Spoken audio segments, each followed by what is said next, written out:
What is reservoir aging, lake aging? Every impoundment that we built, small farm pond impoundment to large reservoirs, every one of those is, you can think of them as a somewhat temporary feature on a landscape. We impounded some sort of draw or moving water, and through time, those lakes, those reservoirs are going to fill in. That aging process is inevitable. Different lakes age at different rates, but as a pond owner, landowner, it's hard to see because it happens so slowly a lot of times, but your lake is aging all the time. And this is a great example of this kind of process in action and what we can do to slow that aging process down. This lake's about 15 years old, and when it was first built, the lake level actually came right up to this bridge we're standing on. But through the last 15 years, all this land is filled up, and we call this kind of the delta deposit area because on a small scale, it just looks like the Mississippi River or any other big river. When it hits the ocean, it kind of fans out and forms a delta. Same thing happens in this lake, in your lake, after the rainfall or when water comes down. So the thought is sediment that comes down naturally through the watershed, it's moving in the current and it hits that slower water and it settles out into your lake. And through time, that just keeps growing and growing and growing. So every lake ages, it's inevitable. There's things we can do like retention ponds to slow down the aging process.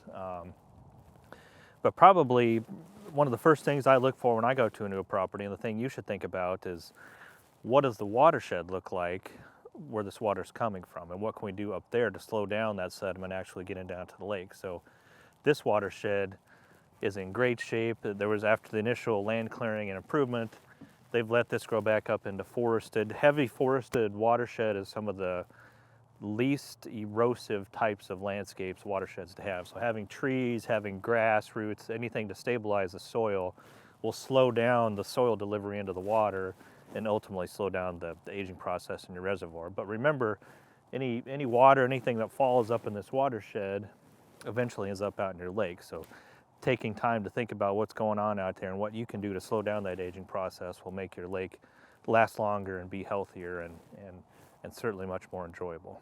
Each lake has its own aging process. What can you do to make that aging process last longer? How can you extend the life of your lake or give it kind of the fountain of youth, as we call it?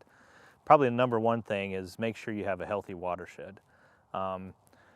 Forested watershed like we have here, grasslands, any plants, vegetation growing on that watershed to help stabilize the soil helps tremendously. The more stabilized the soil is, the less erosion you're going to have and the less soil ends up in there.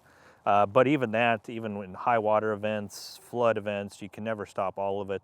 It never slowly goes down, but watershed health, and then in some cases if we have the ability to do it, we didn't do it on this lake, but we do it on a lot of lakes, is we'll actually build a catchment basin. We'll build a small retention pond, 1, 2, 3 acres on the upper end of lakes so that water flows, drops the sediment out, and then runs down the bottom side and cleans it out. So that it helps trap that sediment before it gets to the main lake.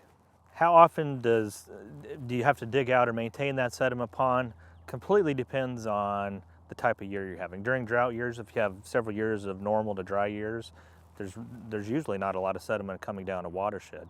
The thing about this process though is one flood event, one high water event, it's pretty amazing how much sediment comes down during that 1, 2, or 3 days after you get a big rainfall.